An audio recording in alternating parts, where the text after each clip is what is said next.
Thank you, 822. Before you go clicking I agree for something online again, you're going to want to hear from our next guest, who is the author of Boilerplate, The Fine Print, Vanishing Rights, and the Rule of Law. Margaret Jane Radin, professor at the University of Michigan Law School. Thanks for being here with us this morning. Good morning, Bridget, and thanks for having me. I want to take a look at some of the words that you say people need to pay attention for, okay? Red flag words. Arbitration is one of them. Choice of forum, disclaimer, indemnity, hold harmless. What could happen if one of those words or phrases pops up in an online agreement that you click, yes, I agree to? Well, if you're subject to an arbitration clause, it means you can't ever go to court. It means you have no jury trial. You probably don't have any class action. You can't. So you're not protected. You're not protected. Arbitration means that you can go to some arbitrators, but they're widely thought to be very favorable to companies because companies use them much more than consumers do.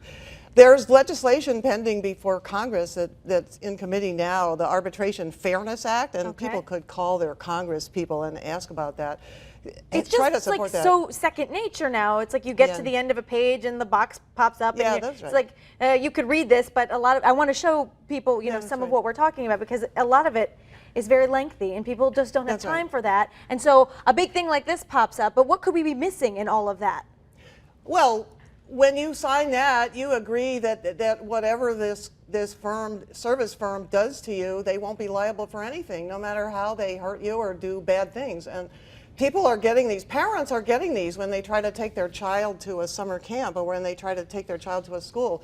Some parents are just withdrawing their kids from the program because they're saying, we are not liable for anything, and it says, threaten, even you have to pay our attorney's fees if you challenge us. So now, is there an alternative option? Because sometimes it's like if you don't click I agree, then you can't get to the next phase of the process on the website that you're on. So what do you do? There's not a good alternative online. If you get one of these in real space, sometimes you can try to cross out the part you don't like, and if their employees don't catch you, then maybe if they continue to serve you, maybe you will have amended their boilerplate.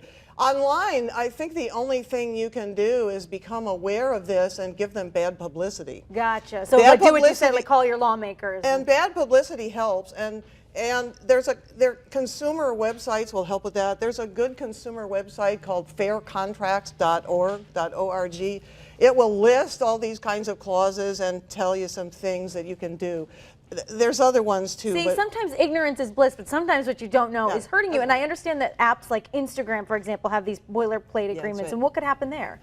Well, many of these sites, Instagram stores your pictures, but it wants to be able to use them however it wants to, and it says you grant them a license to do whatever they want to with your material.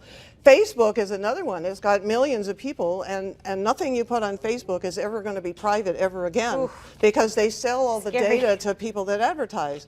So you will never have a right to privacy, not from law enforcement, not from advertising, not from anything. So I know people don't want to stop using Facebook, but people should be careful because their boilerplate says they can do whatever they want with your data, and they do a lot with your data. Professor, thank you. The book is Boilerplate, The Fine Print, Vanishing Rights, and the Rule of Law. Good information in here. Thank you for your time. Thank you very much. Over to Steve.